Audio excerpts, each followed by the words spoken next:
The significant increase in the number of bank frauds suggests that scammers are becoming more active and finding new ways to target individuals. This could be due to factors like increased digital banking adoption or new fraud techniques. Welcome to VAR India News Hour.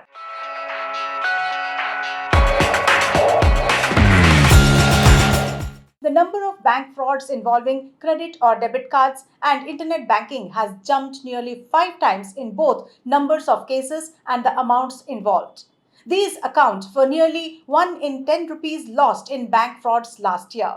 According to the Reserve Bank of India's annual report for 2024, the number of bank fraud cases has surged by a staggering 265%.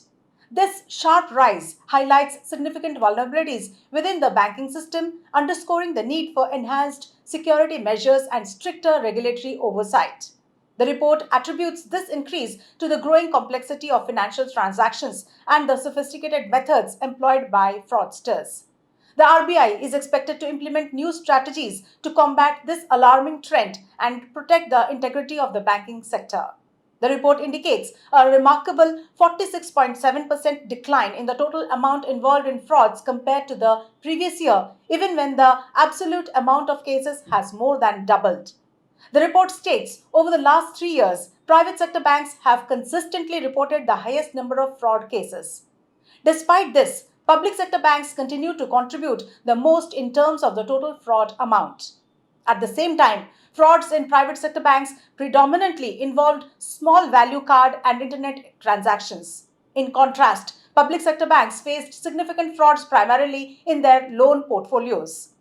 The RBI's focused efforts on reducing fraud amounts and improving detection mechanisms are evident in the report. The planned initiatives for 2024-25 aim to further strengthen the banking sector's resilience against frauds, ensuring a safer and more secure financial ecosystem. The bulk of the increase in the number of cases comes in the form of frauds, including credit or debit cards or internet banking. However, the amounts lost in these scams tend to be smaller in size than an average loan fraud. The RBI report also highlighted that the loan frauds still account for the biggest chunk of all bank frauds in the country. Let's look into today's headlines. Instagram adds prompts, tags, and likes in Notes.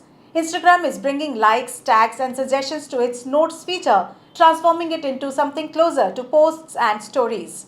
Prompts to initiate conversations, likes to express gratitude, and tagging users for engagement are some of the new features. Similar to stories and posts, tagged users will receive notifications for replies, and users may see who has liked their message.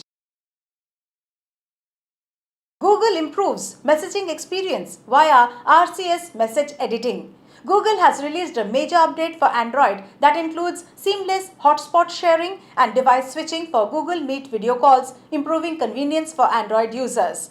The ability to edit RCS, that is Rich Communication Services messages, within 15 minutes of sending on Google Messages requires that both the sender and the recipient have RCS enabled.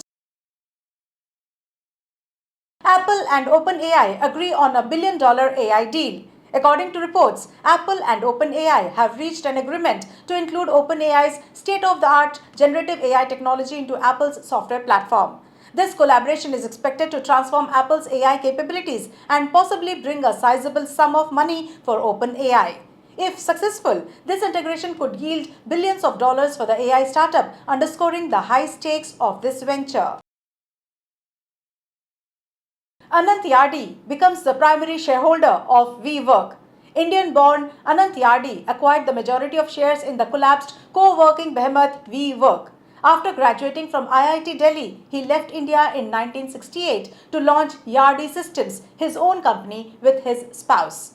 WeWork will be run independently even though Yardi, the CEO of Yardi Systems, will eventually hold a majority stake in the company. David Tolley will remain the organization's CEO. No vehicles are to be stopped and challaned at night in Gurugram. Traffic inspectors are directed to instruct all employees under their supervision in their jurisdiction that no vehicle should be stopped at night and that no challans should be issued. In accordance with the Motor Vehicle Act, the challan of that vehicle should only be issued in accordance with the rules after being brought to the attention of the relevant gazetted officer or undersigned and receiving permission.